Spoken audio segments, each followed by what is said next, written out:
Olá, gente. Então vamos aqui para a terceira parte. Mas antes de iniciar a terceira parte, tem um exemplinho aqui, só para a gente pegar o finalzinho lá da parte 2, na verdade, tá? Para a gente conseguir usar, a gente ver uma aplicação daquela equação que relaciona grandezas angulares com lineares, tá? Então o exemplinho aqui diz aqui, ó, um disco de 0,20 metros de raio gira descrevendo ângulos de 30 graus a cada 2 segundos. Determine velocidade angular e velocidade linear de um ponto na borda do disco. Então, para o item A, a gente precisa calcular o ômega, que é ΔΦ, dividido por ΔT. Bom, esse ΔΦ aqui, ele vai ser o ângulo de 30 graus, tá? Qual que é o problema? É que a gente não vai usar esse ângulo em grau, a gente vai ter que usar ele em radiano. Então, conversão, lembra que 180 graus equivale a π radiano. Então, esse 30 graus equivale ao nosso deslocamento angular em radiano. Se a gente fizer essa conta aqui, multiplicar aqui em cruz, isso daqui vai dar π dividido por 6 radiano. Tá? Então, é esse valor π sobre 6 que a gente vai usar. Quando eu faço essa troca aqui, esse ômega vale ΔΦ, vale π dividido por 6, tudo isso dividido pelo ΔT, que é de 2 segundos. Isso é, ele demora 2 segundos para descrever esse ângulo de 30 graus, tá bom? Se a gente fizer essa divisão de fração, mantém a de cima, π sobre 6, multiplica pelo inverso da de baixo, o inverso da de baixo é 1 sobre 2. Aqui chegamos em velocidade angular, π dividido por 12 radianos por segundo. Tá? E aí vem o item B. O item B, veja bem, eu tenho esse disco aqui, e eu quero saber a velocidade de um ponto que está aqui na borda desse disco, tá bom? Então, esse ponto rosa, ele vai executar um movimento circular uniforme exatamente em cima da borda. Tá? Então, se ele vai executar esse movimento em cima da borda, qual que é o raio de trajetória dele? Bom, o raio de trajetória é o próprio raio desse disco. Tá?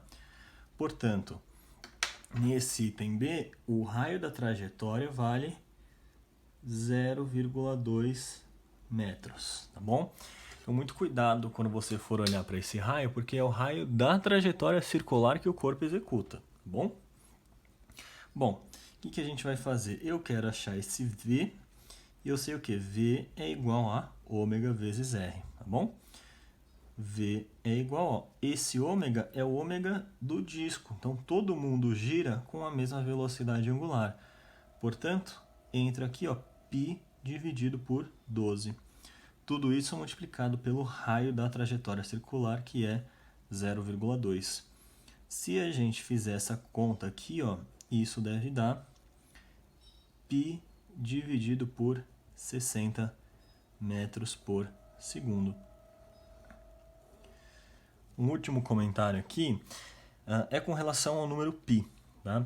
O número π você vai deixar sempre como π. Tá? Você não vai aproximar ele aleatoriamente. Você só pode aproximar esse valor em duas situações. Quando o enunciado diz para você explicitamente, para você encontrar o valor aproximado. Aí tudo bem, não tem problema, tá? Você vai aproximar ele no final. E a outra situação é quando o enunciado ele dá para você a aproximação. Ele vai dizer para você, olha, nesse exercício adote π igual a 3, ou nesse exercício adote π igual a 3,1. Então, se essa aproximação não for dada, não aproxime. Tá? Bom, então vamos seguir aqui. Nessa terceira parte, o que a gente vai estudar? Duas grandezas muito importantes, tá? E elas só são possíveis de serem estudadas porque o movimento acontece numa circunferência, porque o movimento ele acontece numa trajetória fechada. Essas duas grandezas que a gente vai estudar, a gente chama de período e frequência. Mas começando aqui pelo período, O período a gente vai representar por essa letra T, só que ela é um pouquinho estilizada, tem essas perninhas aqui para baixo, tá? Bom, o que é o período? Então, se a gente olhar aqui, ó, para a definição do período, que vem a ser o período? Período, ele é o intervalo de tempo necessário para que um corpo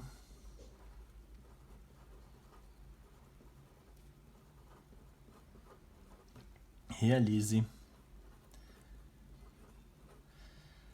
uma volta completa.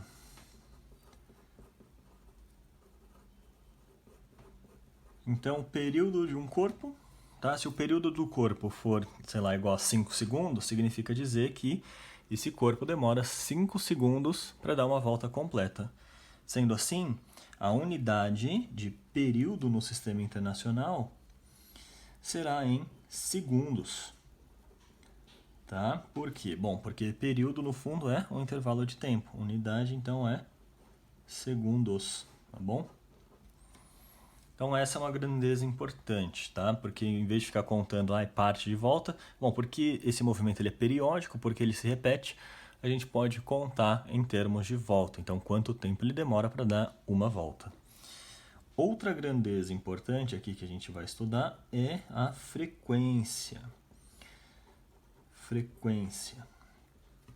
A frequência aqui, a gente vai usar simplesmente um F minúsculo para representar ela, tá? Bom, e o que é então a frequência? Como é que a gente define ela? Bom, a frequência, ela nada mais é do que o número, ou a quantidade, número de voltas. Então, número ou a quantidade de voltas que o corpo realiza em uma, isso aqui é importante, uma unidade de tempo. Bom, mas que unidade é essa? A princípio tanto faz, mas tem que ser uma unidade, tá? Bom, a unidade que a gente mais vai utilizar, evidentemente, é a unidade no sistema internacional, tá? Que unidade é essa? A unidade que a gente utiliza é essa daqui, ó, de voltas por segundo. Voltas por segundo. Que a gente pode escrever como rotações por segundo. Ou a gente pode abreviar como ROT por segundo, tá bom? Isso daqui tem uma outra representação que é assim, ó, rotações por segundo, RPS. Ou, por último, essa que a gente mais vai utilizar na física, Hertz. HZ. Hertz. Tudo bem?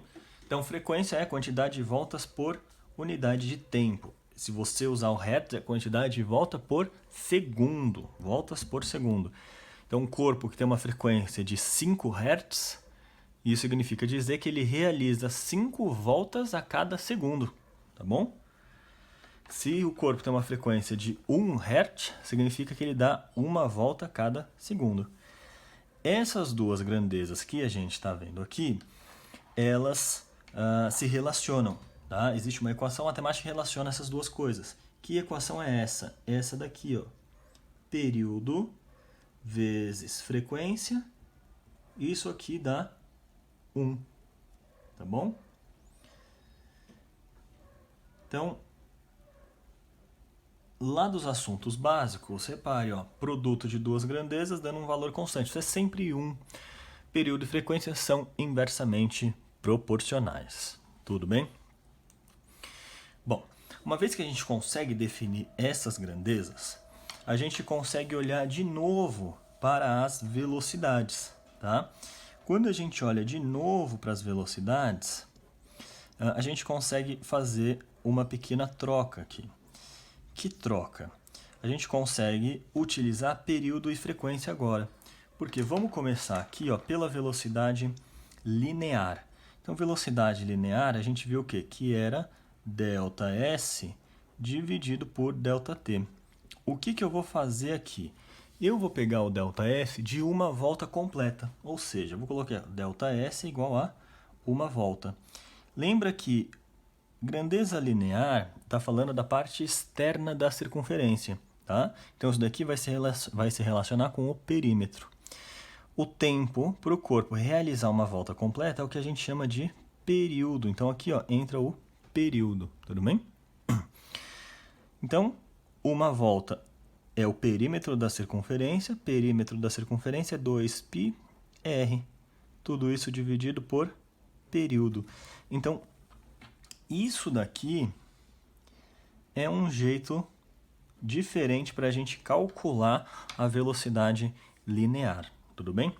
Eu vou pegar essa equação aqui, ó, e se eu reescrever ela, vou reescrever dessa maneira aqui, ó, 2πr vezes 1 sobre período, tá?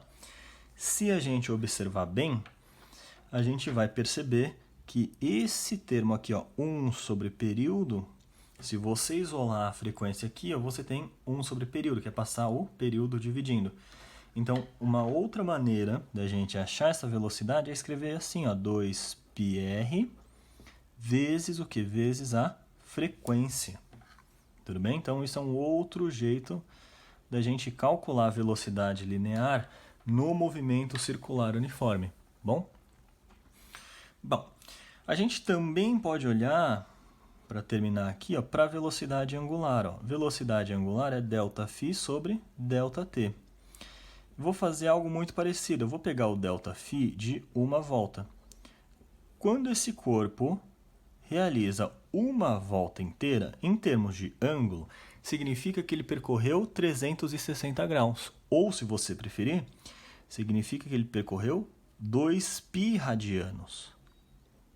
Tá? É só usar aquela relação de equivalência para você encontrar esse valor 2π. Então, ó, isso daqui ó, dá 2π sobre período. Então, isso aqui é uma outra maneira da gente calcular a velocidade angular. Tá? Eu vou fazer algo muito parecido e eu vou reescrever essa equação desse jeito aqui. Ó. Porque, de novo, essa divisão aqui, ó, 1 sobre período, a gente pode escrever ela como frequência. Então, velocidade angular pode ser calculada como 2π vezes a frequência. Tá? Então, isso daqui ó, são outras maneiras da gente calcular a velocidade angular e linear. Só que dessa vez, utilizando as grandezas provenientes do movimento circular uniforme. Tudo bem, gente?